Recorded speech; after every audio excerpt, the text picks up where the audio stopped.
This is Soni. आज जो हमारा टॉपिक है वो है जैव विविधता के साथ खिलवाड़। जैव विविधता के साथ खिलवाड़, बायोडाइवर्सिटी के साथ खिलवाड़। मानव जीवन में जैव विविधता का एक महत्वपूर्ण स्थान है और यही वह तत्व है जो धरती को समृद्ध और जीवन योग्य बनाता है। मानवीय गतिविधियों ने इसके अस्तित्व को संकट में डाल दिया है। अंतर्राष्ट्रीय और राष्ट्रीय स्तर पर जारी की जाने वाली रिपोर्ट बताती है कि किस प्रकार पिछले एक दशक में भारत के पशु पक्षियों का अनेक प्रजातियां लुप्तप्राय श्रेणी में जुड़ चुकी है। भारत में इस समय लगभग 900 प्रजातियां ऐसी है जो खतरे में है। विश्व धरोहर को गंवाने वाले दुनिया भर के देशों की सूची में भारत का स्थान भी 7वां है। कश्मीर में पाए जाने वाले हांगलू की संख्या मात्र 200 रह गई है। बारहसिंघा तथा हिरण मध्य भारत के कुछ वनों तक सीमित रह गया है।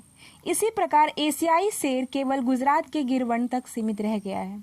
इसके अलावा भी अनेक प्रजातियां हैं जो लुप्त होने के कगार पर है।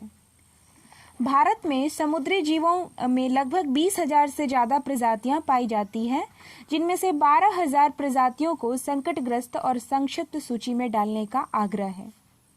उत्तराखंड की नदियों में मिलने वाली अनेक मछलियों की 250 प्रजातियों का अस्तित्व खतरे में है और प्रदूषण के दुष्प्रभाव से पक्षियों की अनेक प्रजातियां या तो विलुप्त हो चुकी है या विलुप्त होने के कगार पर है या फिर पलायन कर रही है। ठंड के मौसम में प्रवासी पक्षी हजारों किलोमीटर दूर से दिल्ली सहित उत्तरी भारत के अनेक हिस्सों में आते जाते रहते हैं, परंतु बढ़ते प्रदूषण के कारण इनमें दिल्ली से पलायन का प्रवृत्ति देखी जा रही है। मधुमक्खियां, सिल्क वर्ग और तितलियों को भी प्रदूषण से बहुत नुकसान पहुंच रहा है। कारण ये है कि पशुओं का अवैध शिकार, पेड़ों की कटाई, वन भूमि पर कब्जा, रिहायशी इलाकों का वनों तक प्रसार तथा अवैध खनन इत्यादि वन्य जीवों की कमी का कारण बन रहे हैं। नदियों में रेत का अवैध खनन, लगातार निर्माण कार्य, भूस्खलन और गलत तरीकों से शिकार के कारण मछलियों के भोजन स्रोत और उनके छिपने और प्रजनन की परिस्थितियां विपरीत होती जा रही है।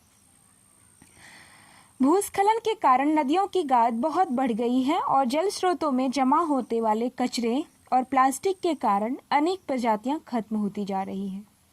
पर्यावरण वैज्ञानिकों का कहना है कि चूंकि पक्षी आसमान में ज़्यादा समय तक रहते हैं और ज़्यादा तेज सांस लेते हैं, इसलिए उन पर प्रदूषण का दुष्प्रभाव ज़्यादा पड़ता है।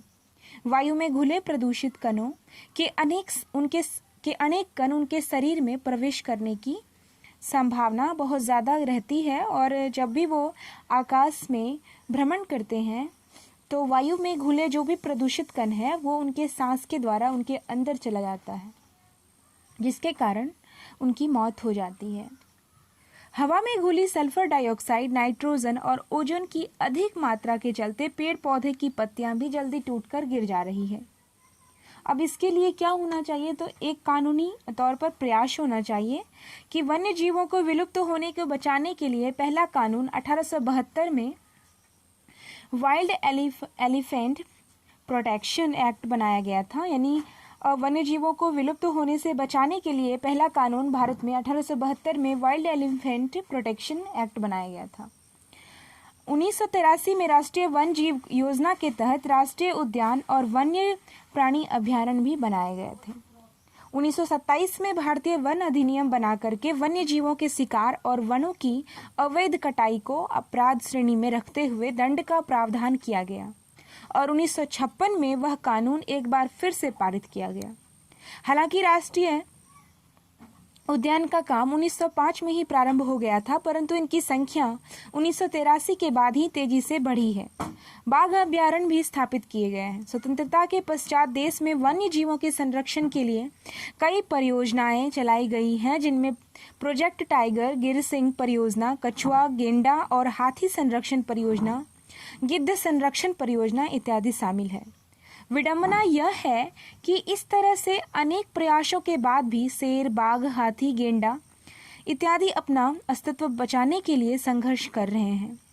पर्यावरण वैज्ञानिकों का मानना है कि प्रदूषण और स्मॉग भरे वातावरण में कीड़े मकोड़े सुस्त पड़ जाते हैं और अगर इस ओर जल्दी ध्यान नहीं दिया गया तो आने वाले समय में स्थितियां इतनी बिगड़ सकती है कि जीव जंतुओं की अधिकांश प्रजातियां विलुप्त हो जाएंगी।